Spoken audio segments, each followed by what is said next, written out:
I slammed another shot of bourbon, letting the familiar burn numb. My thoughts 3 weeks since I caught Rachel with her yoga instructor, and here I was still mixing drinks at the Velvet Note, like nothing changed.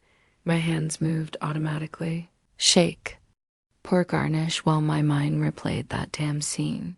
Tessa, you need help, my sister's voice echoed in my head. She'd practically blackmailed me into joining some university support group. Just try it once, she said, as if sharing my mess was strange. ERS would fix anything the morning after that conversation. I dragged myself to my usual jogging route in Highland Park. The crisp fall air bit at my cheeks as my feet pounded the pavement. That's when I first saw her, tall, blonde, graceful. She passed me going the opposite direction, and for a split second our eyes met, something in those blue depths made me miss a step. Watch yourself, she called out with a hint of amusement before I could respond. She was gone, her ponytail swaying with each stride. Back at the bar that evening, my coworker Jake wouldn't shut up about the support group. Come on, Howard, you're scaring away customers with that deaf glare. I'm fine, I muttered, wiping down the counter with more force than necessary. The regulars had learned to avoid my end of the bar, except for old Tom, who'd been drowning his own sorrows here longer than I'd been alive. Sure, you're a sweetheart, Tom said, raising his glass. That's why you're cleaning that same spot for the 10th time. I threw the rag down and checked my phone. The support group started in 30 minutes at the community center. What did I have to lose except my dignity? The autumn wind whipped around me as I locked up early, leaving Jake to handle the quiet Tuesday crowd. The group circle looked exactly like those cheesy TV shows: plastic chairs, fluorescent lights, and forced smiles. Dr. Mitchell, the therapist, had kind eyes and a voice that somehow made you want to spill your secrets. Welcome, Tessa, she said. Would you like to share why you're here? I crossed my arms, studying the scuff marks on my boots, because my sister's a pain in the ass. A few chuckles broke the tension as others shared their stories of betrayal and loss. I found myself thinking about the blonde jogger. Something about her seemed to cut through the fog of my anger. Maybe it was the way she moved, like she knew exactly where she was going in life that night. Mixing drinks felt less mechanical. I even managed a genuine smile when a customer complimented my old-fashioned, but as I closed up, Rachel's favorite song came on the radio, and the familiar ache returned. Walking home, I made a decision. Tomorrow, I'd take a different jogging route, avoid those blue eyes that had somehow wormed their way into my thoughts, but deep down I knew I'd be there at the same time, hoping for another glimpse of that mysterious runner who'd made me stumble in more ways than one. The bourbon bottle stayed unopened that night, and I lay awake wondering if she ran every morning, if she had her own story, her own wounds. For the first time in weeks, my last thoughts weren't of Rachel, but of a stranger's smile and the promise of tomorrow's run. The morning routine became my lifeline. Every day at 7, I'd lace up my running shoes and hit the trail, pretending I wasn't counting the seconds until she appeared. We never spoke beyond quick morning greetings, but those brief encounters left me more breathless than the running. You're looking better, doctor, Mitchell noted during our third group session. She had this way of seeing through people's facades that both irritated and comforted me. The others in the circle nodded in agreement, especially Maria, whose own heartbreak story involved a 10-year marriage. Maybe I'm just getting better at faking it, I deflected, but even I knew that wasn't entirely true. The mysterious jogger had become my own private sunrise, something to look forward to when the nights felt too long. The bar's finances, however, were another story. Jake dropped the bomb one slow Tuesday evening. Management's talking about selling if we don't boost revenue soon. He slid the monthly reports across the counter, numbers bleeding red like spilled wine. Damn, I muttered, scanning the figures. We need something to draw crowds. The Velvet Note had always been more of a quiet neighborhood spot, but quiet wasn't paying the bills anymore. Live music might help. Jake suggested that empty stage is just collecting dust. He had a point. The small stage in the corner with its lonely microphone stand hadn't seen action since the jazz quartet left last year. I found myself imagining different performers there, wondering if any could capture the intimate atmosphere we needed the next. Morning, she wore a navy running jacket that made her blue eyes pop even from a distance this time. She slowed slightly as we passed Beautiful Morning, she said, her voice musical, even in those two words. I managed to smile back my heart doing that. Stupid flutter thing back home. I scrolled through local talent agencies, but my mind kept wandering to that voice. What if she could sing? The thought ambushed me. Well, I was showering, making me laugh at my own ridiculous fantasies. The support group.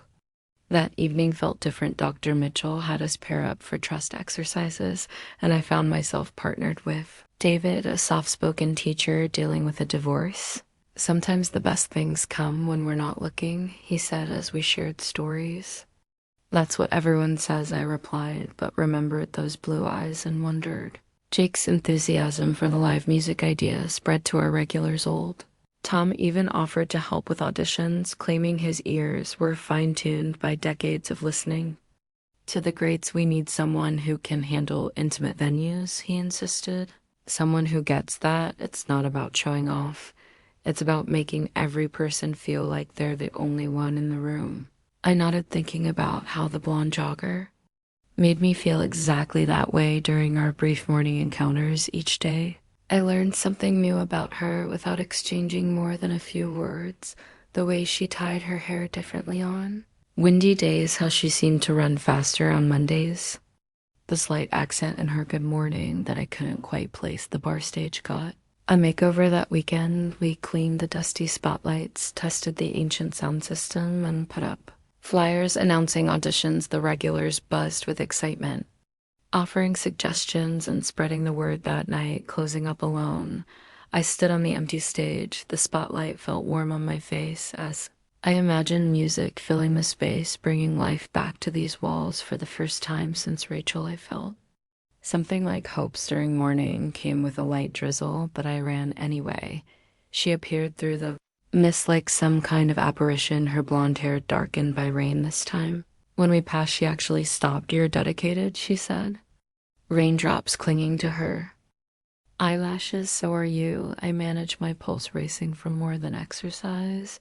She smiled, a real smile that reached her eyes. Same time tomorrow, always, I replied, watching her disappear into the rain, carrying my heart with her. The evening of the auditions arrived with a mix of anticipation and dread. We'd seen 12 performers already, some decent, others making me wish we'd invested in earplugs instead of a sound system mold. Tom kept shaking his head, his standards apparently higher than Carnegie Hall's. Next up, Jake called out, checking his list, Ariana Gray. I nearly dropped the glass I was polishing there. She was my morning runner, stepping onto our stage like she'd always belonged there. Her blonde hair fell in soft waves, so different from the ponytail I was used to seeing bounce past me. Good evening, she said into the microphone, and that slight accent I'd noticed during our brief morning exchanges wrapped around the words like honey. I'll be singing Autumn Leaves, the first note silenced. Every whispered conversation, every clink of glass, her voice filled the room like warm candlelight, making our worn-out bar feel like the most intimate jazz club in the world. I stood frozen, watching her transform our humble stage into her own personal universe. When she finished, even Tom was speechless. Jake nudged me hard in the ribs. Close your mouth, Howard, you're catching flies. The rest of the auditions passed in a blur. After the last performer left, we gathered at the bar to discuss candidates. Who was I kidding? We all knew who had won before the conversation even started. So Ariana said later, approaching the bar after signing her contract. This is why you're always running so early, and here I thought you were just an obsessive jogger. I replied, trying to keep my voice steady as I mixed her drink, a gin and tonic, elegant. Like her, she laughed, settling onto a bar stool. I could say the same about you. The way she looked at me made me wonder if she'd been looking forward to our morning passes as much as I had. We talked until closing time, our conversation flowing as smoothly as the drinks. She told me about moving to Birmingham for a fresh start, about teaching music during the day. I found myself sharing things I hadn't Even told my support group about Rachel, about my dreams for the bar, about the peace I found in those morning runs. Why did you choose? Autumn leaves, I asked as I locked up the night air crisp around us because it's about endings and beginnings. She said, her blue eyes reflecting the streetlights, and how sometimes they're the same thing the next morning felt different. When we passed each other on the trail, we both stopped. See you tonight, she said, and suddenly our morning ritual had a new meaning, a promise of more. Her first performance. Night drew a bigger crowd than we'd seen in months. She owned the stage, her voice weaving stories that held everyone. Spellbound between sets, she'd sit at the bar and we'd talk like we'd known each other forever. Your ex was an idiot, she said bluntly after I finished telling her about Rachel. The way she said it so matter of fact. Made me laugh for the first time about the whole mess. What about you? I asked. Any idiots in your past? She traced the rim of her glass, something vulnerable flickering across her face. Let's just say we both know what it's like to be someone's experiment. The understanding that passed between us in that moment felt more intimate than any kiss I'd ever shared. We sat in comfortable silence, letting the weight of our shared experiences settle around us. Later that night, after everyone had left and I was closing up, Ariana stayed behind helping me stack chairs. She said, I almost took a different running route that first morning. I looked up, meeting her eyes across the room. I'm glad you didn't. She moved closer until I could smell her perfume, something light and citrusy. Me too, she whispered. And for a moment, I thought she might kiss me instead. She squeezed my hand and left the ghost of her touch lingering on my skin. And that night, lying in bed, I realized something had shifted. The bar felt alive again. And so did I. Tomorrow morning, we pass each other on the trail, sharing secret smiles like we always had. But now, those brief moments carried the weight of possibility, of something more than just coincidence. For the first time since Rachel, I fell asleep thinking about futures instead of pasts. I think I'm falling for someone, I admitted during group therapy, the words tumbling out before I could stop them. The circle grew quiet, and Dr. Mitchell leaned forward slightly, her expression encouraging. The mysterious joker Maria asked with a knowing smile I'd mentioned our morning encounters before, but never revealed how those brief moments had bloomed into something more. Sheck, not just a jogger anymore, I said, feeling my cheeks warm. Sheck, our new singer at the bar. The group exchanged glances, and David gave me a thumbs up from across the circle. Dr. Mitchell's eyes sparkled. How does that make you feel? Tessa, different from how you felt with Rachel. The question made me pause. With Rachel, everything had been intense and immediate, like a match striking. With Ariana, it felt more like watching the sunrise, gradual, warm, inevitable. The bar's atmosphere had transformed since Ariana started performing. Regular customers brought friends brought dates, and suddenly we needed extra chairs on performance nights. Jake started calling it the Ariana effect. Our morning runs evolved too. We'd started meeting at the park entrance instead of passing each other. Sometimes we'd grab coffee afterward at the little cafe on the corner, our running clothes damp with sweat, sharing pastries and stories. My mother was a piano teacher, Ariana told me one morning over a cappuccino. She wanted me to be a classical pianist, but jazz stole my heart. She demonstrated her rebellion by playing an invisible piano on the table, making me laugh. The support group sessions became a place where I could process these new feelings. It's okay to be scared, Dr. Mitchell said during one session. New beginnings often feel like free falling. She was right every time. Ariana smiled at me from the stage. Every accidental touch as we passed drinks across the bar set my heart into free fall. But unlike with Rachel, this terror felt exhilarating rather than overwhelming. One night after her set, Ariana joined me behind the bar. Teach me how to make something, she said, standing close enough that I could smell her perfume mixing with the scent of the stage lights on her skin. Dangerous request. I teased but started gathering ingredients for a French 75. Her hands followed mine as I demonstrated the measurements, her touch sending electricity Through my veins, you're a natural, I said, as she successfully mixed her first drink. She beamed with pride, and for a moment, we just stood there grinning at each other like teenagers. The bar's success brought its own challenges. Some nights I barely had time to breathe between orders, let alone watch Ariana perform, but she always found moments to catch my eye to share secret smiles between songs during one particular Lizzie. Saturday, she dedicated a song to the best bartender in Birmingham. The regulars whooped and whistled while I pretended to be very interested in polishing glasses. My face burning, you're good for each other, Jake commented later, watching me watch. Her on stage, haven't seen you this happy in ages. He was right, the heaviness that had followed me since Rachel felt lighter now, like a weight. I hadn't realized I'd been carrying until it started to lift in group therapy Dr. Mitchell had us discuss. Healing markers, signs that we were moving forward. Sometimes healing looks like being brave enough to trust again. She said, looking directly at me. That evening, Ariana stayed late again, helping me close up. We worked in comfortable silence, moving around each other like we'd been doing this dance forever. Want to grab breakfast? Tomorrow, she asked suddenly. After our run, we always grab breakfast. I pointed out, trying to ignore how my heart sped up.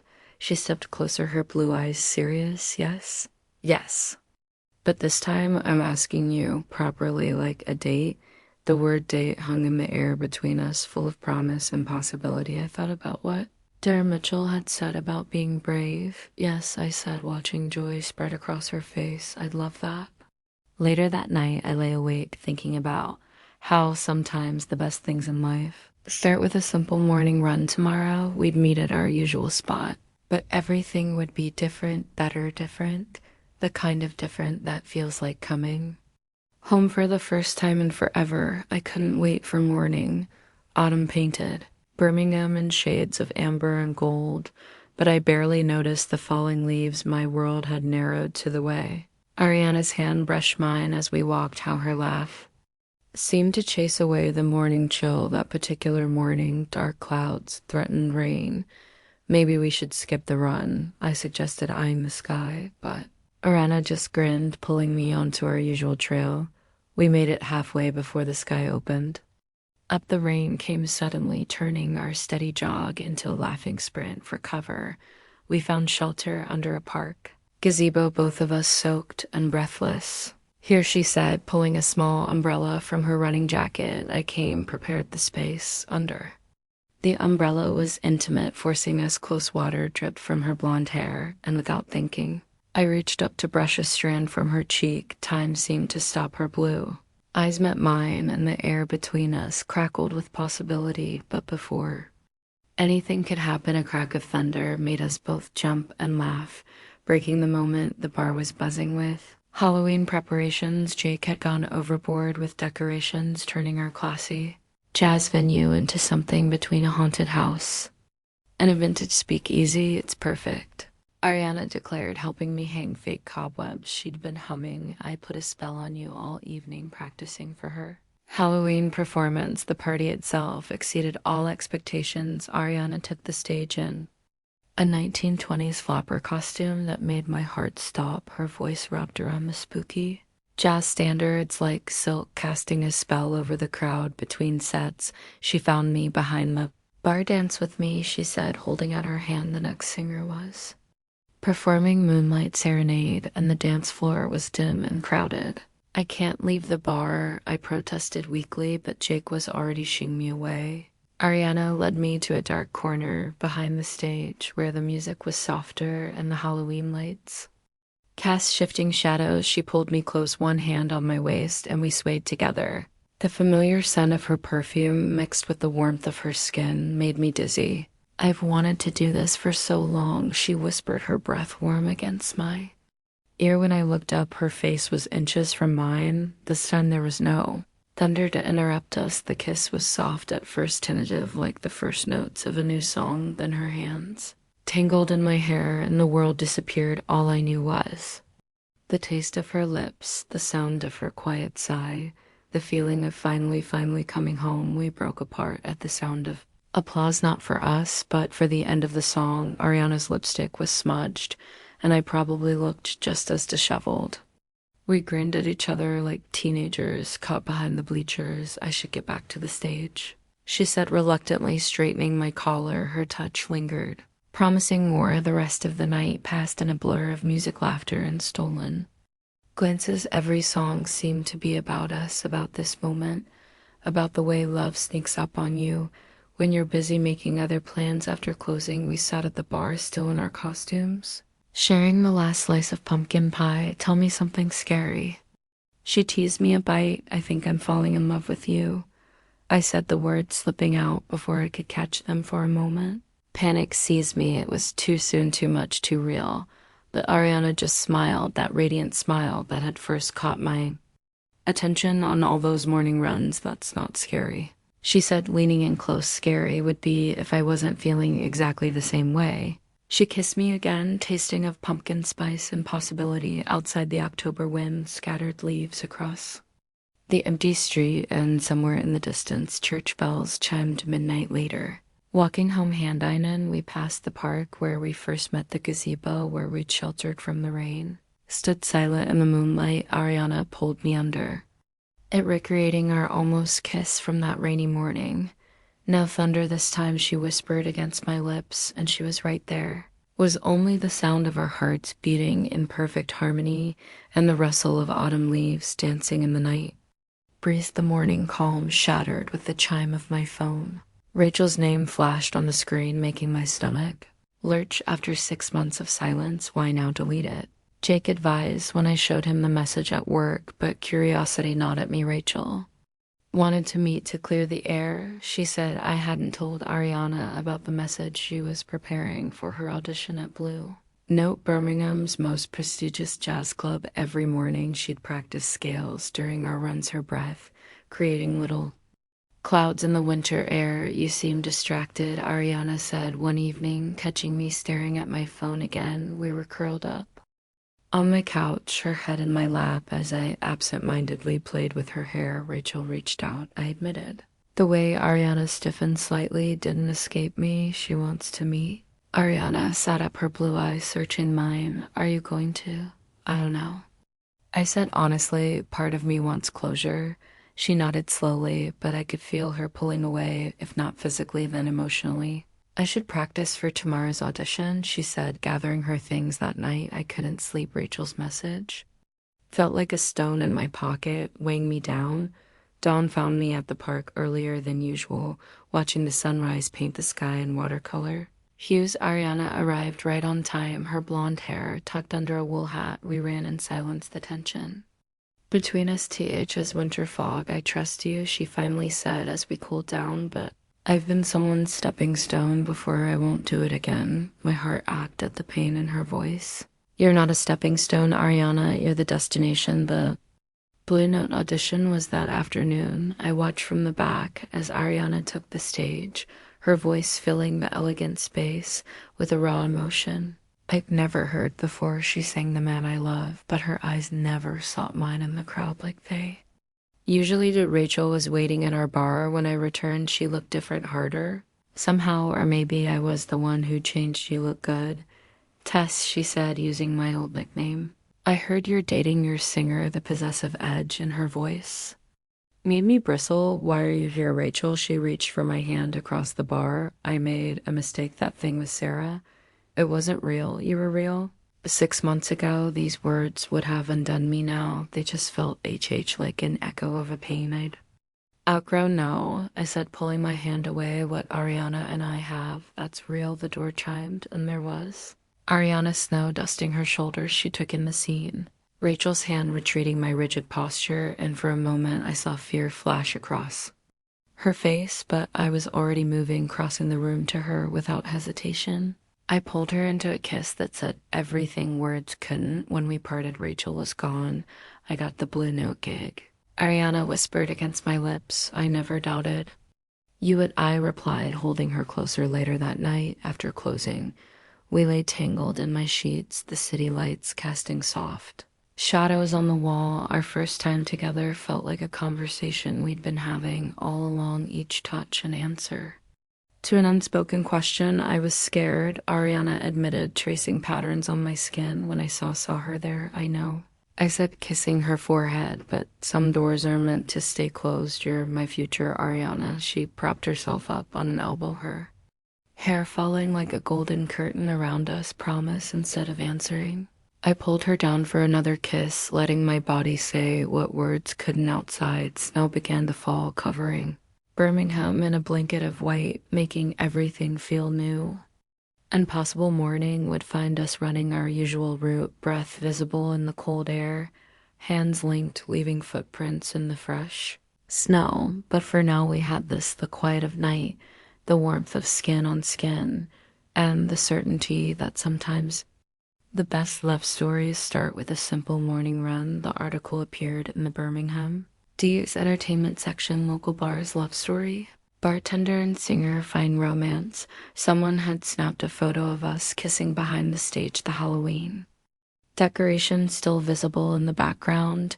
My phone started buzzing before I finished my morning coffee. Jake sent the link with a string of exclamation points. My sister called immediately, demanding details I hadn't shared yet. Did you know about this? I asked Ariana during our morning run. She shook her head, her face pale despite the exercise. My parents subscribed to that paper, she said quietly. We stopped at our usual bench, the winter air sharp in our lungs. The bar that evening felt different. Whispers followed us, some supportive, others less so old. Tom raised his glass, declaring about damn time, but others shifted uncomfortably when Ariana's hand brushed mine as Vincent. I passed her water between songs. Maybe we should tone it down, Ariana suggested. After a particularly tense moment with some regular customers, just until things settled, the words hit me like a slap. Is that what you want? Before she could answer, a group of college students burst and, waving the newspaper, play something romantic.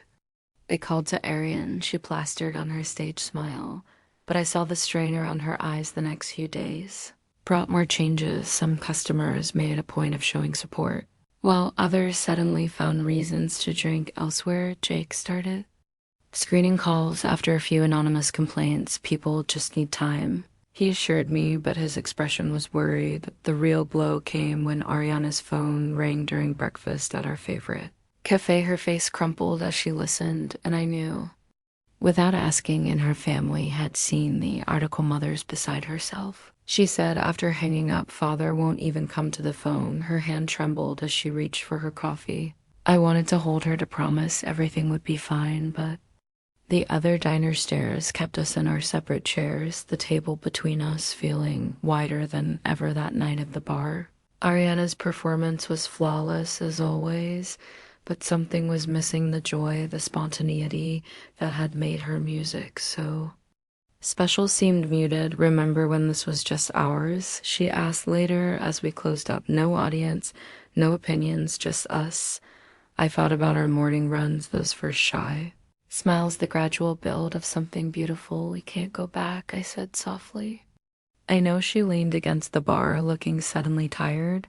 I just wasn't prepared for everyone to have an opinion about us. The support group became my sanctuary. Dr. Mitchell helped me process the sudden public scrutiny of our relationship. Sometimes love means fighting for your happiness, she reminded me, but how do you fight when the battle is against whispers and stares, when the person you love starts pulling away? Not because of fading feelings, but because of mounting pressure. The breaking point came during a busy Saturday night. A group of men at the bar started making comments, nothing openly hostile, but loaded with meaning. Ariana was on stage in the middle of a ballad when one of them raised his voice. Guess we know why she got the job. The music stopped mid-note. The silence that followed was deafening.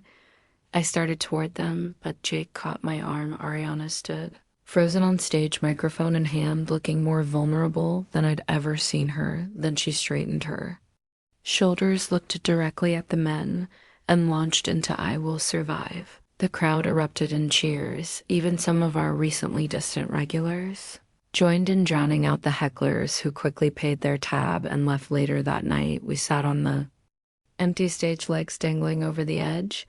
"I'm not ashamed of us," Ariana said firmly. and tired of acting like I am me too. I replied, taking her hand, my parents will either accept this or they won't. The bar customers will either stay or go. But I'm not hiding anymore. The next morning, we ran our usual route, holding hands openly. Some people stared, others smiled, most didn't care, and really, that was all we could ask for the freedom to be ourselves, to love without apology. As we passed the spot where we first met, Ariana squeezed my hand, race you to the cafe, and just like that, we were running again, laughing into the winter. Wind leaving the whispers and stares behind us. Family dynamics are like music, Dr. Mitchell said during our group session. Sometimes you need to learn a new arrangement. The support group had become a safe haven where I could voice my fears about Ariana's struggle with her parents. Maria, now a regular fixture in my life, stayed after group one evening. My family took 3 years to come around, she shared, but they did eventually. Love has a way of wearing down walls at home. Ariana was trying to maintain her usual grace, but I caught her staring at her silent phone more often than not. Her father's birthday passed without acknowledgement, and I held her through that night as she finally let herself cry. I keep thinking about my mother's garden parties. She whispered into the darkness how she'd beam with pride when I played piano for her friends. Now she won't even take my calls. The next morning, I made a decision after our run. Instead of heading to the cafe, I drove us to the coast. The winter beach was deserted, waves crashing against the shore in a rhythm that seemed to match our heartbeats. What are we doing here? Ariana asked, her blonde hair whipping in the salty breeze. Making new memories, I replied, pulling her close. Sometimes when you can't fix the old ones, you need to create better ones. We spent the day walking along the shore, collecting shells and sharing stories as the sun began to set, painting the sky in brilliant oranges and pinks. I pulled out a bottle of wine and 2 plastic cups. To us, I toasted, and to family, the ones we're born with and the ones we choose that night in our beachside hotel room. Our love making felt different, deeper, more intense, as if we were both trying to heal each other's wounds with touch alone. Back in Berlin, we faced another challenge at the community winter festival. The organizers had initially been excited to have Ariana perform, but now they seemed nervous about potential controversy. We just want to ensure it's a family-friendly event, they said, their meaning clear in their uncomfortable glances. Jake Blessum stepped in. Her music is what makes it family-friendly, unless you think Ella Fitzgerald is too controversial. The festival performance became our statement. Ariana chose songs about love and acceptance, her voice carrying across the winter air like a declaration. I watched from the crowd as families swayed together, children danced, and slowly the tension melted away. An elderly couple approached me afterward. We've been coming to your bar for years, the woman said, never seen it more alive than when she's singing Love is Love Dear that evening as we walked home through the festival. Lights. Ariana's phone rang. Her mother's number flashed on the screen. She answered with trembling fingers, and I held her free hand as she listened. She wants to have coffee, Ariana said after hanging up. Just her, not dad, but it's something we celebrated at home with takeout and wine, curled up on the couch while snow fell outside. Thank you, she said suddenly, for being my anchor through all this. Always.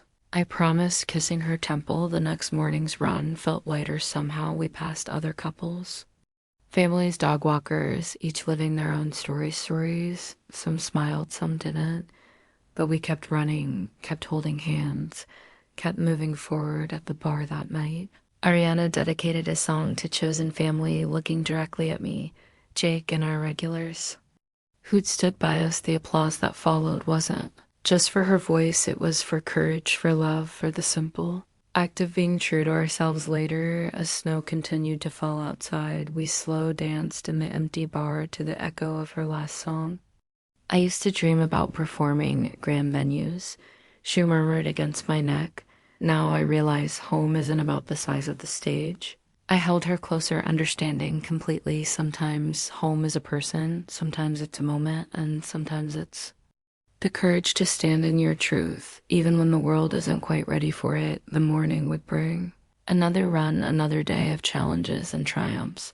But for now, we had the quiet of the bar, the warmth of each other's arms, and the knowledge that love, real love, is worth every step of the journey. Christmas lights transformed Birmingham into a wonderland of twinkling colors.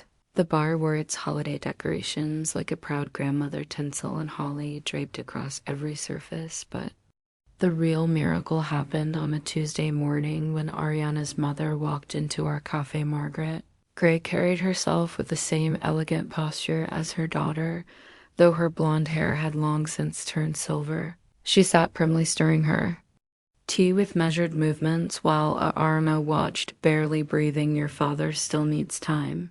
She began, her accent more pronounced than Ariana's, but I miss my daughter's voice at our Christmas parties.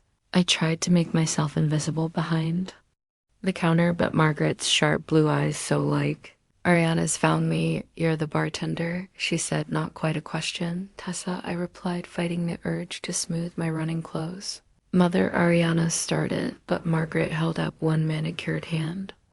Let me finish, dear. I've been doing a lot of thinking. Sarah from church. You remember her son just came out. She said something that stuck with me. Love isn't a finite resource.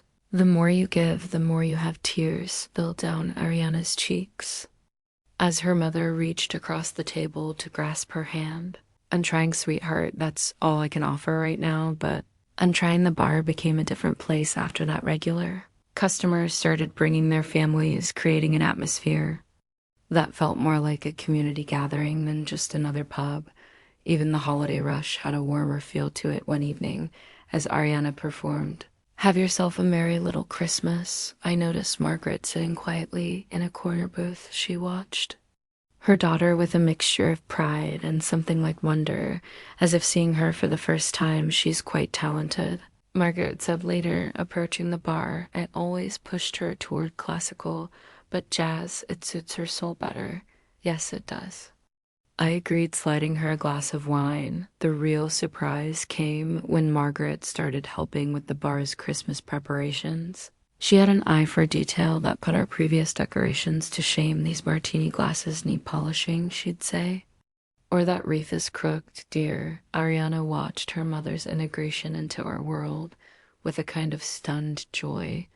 I never thought she'd start, then shake her head, smiling. The bars New Year's Eve celebration became the talk of the neighborhood. Jake outdid himself with the decorations, and we hired extra staff to handle the crowd, but the highlight was Ariana's performance. She'd been practicing a special duet arrangement of What Are You Doing New Year's Eve for weeks when she called me up to the stage at midnight. I thought she was joking.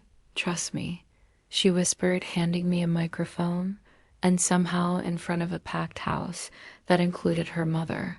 We sang together. Our voices weren't perfectly matched, but they blended in a way that made people will stop and listen. Margaret found us after the performance, her eyes suspiciously bright. Your father would have loved this, she said softly. He will love this when he's ready. The night ended with everyone joining in Al Lang Syne voices, raised in hope for the new year.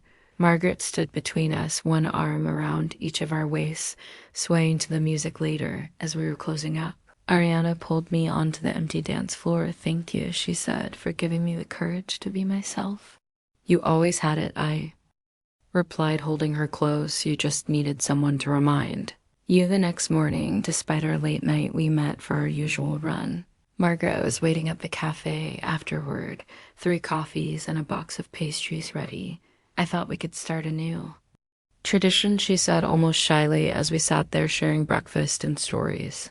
I watched the sun rise over Birmingham. Sometimes love looks like grand gestures and dramatic moments, but more often it looks like the small steps forward, quiet acceptance, and the courage to try something new. Ariana squeezed my hand under the table, and I squeezed back, both of us knowing that while the road ahead might not be perfect, we'd face it together. After all, the best love stories aren't about the destination, they're about all the morning runs, shared coffees, and small victories along the way.